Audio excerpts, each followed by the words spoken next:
ঢাকার শনি একটা থেকে পাঠা কুরিয়ারের মাধ্যমে আমার জন্য একটি ক্যামেরা পার্সেল করা হয়েছিল। 18 তারিখে পিক আপ রিকোয়েস্টে দেওয়া হয়, 19 তারিখে অ্যাকসেপ্ট করা হয় এবং 20 তারিখে পার্সেলটি হাবে দেওয়া হয়। এরপর আজ 28 তারিখে আমার প্রোডাক্টটি হাতে পেয়েছি। সমস্যা হলো পাঠা কুরিয়ার আমার দেওয়া ঠিকানাটি ট্র্যাক করতে পারছিল না, কিন্তু তারা আমাকে একবারও কল করে লোকেশনটা জানতে চায়নি।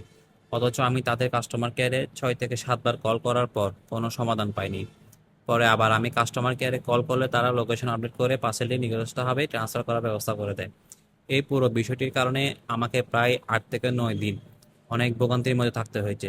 সত্যি বলতে আমি খুবই কষ্ট পেয়েছি, কারণ চায়না থেকে প্রোডাক্ট আসতে এত সময় লাগে না। 4 থেকে 6 দিনের মাথায় প্রোডাক্ট বাংলাদেশে চলে আসে বাইরের দেশ থেকে। অবশেষে আজকে পার্সেলটি হাতে পাওয়ার পর রাইডারের সামনে আমি আনবক্সিং করে দেখেছি ক্যামেরাটি ড্যামেজ হয়েছে কিনা। আলহামদুলিল্লাহ আমার প্রোডাক্টটি অক্ষত অবস্থায় পেয়েছি। তবে পাঠা কুরিয়ারের কাছে আমার অনুরোধ থাকবে ভবিষ্যতে যেন কাস্টমারদের এ ধরনের ভোগান্তির মধ্যে পড়তে না হয়। ধন্যবাদ।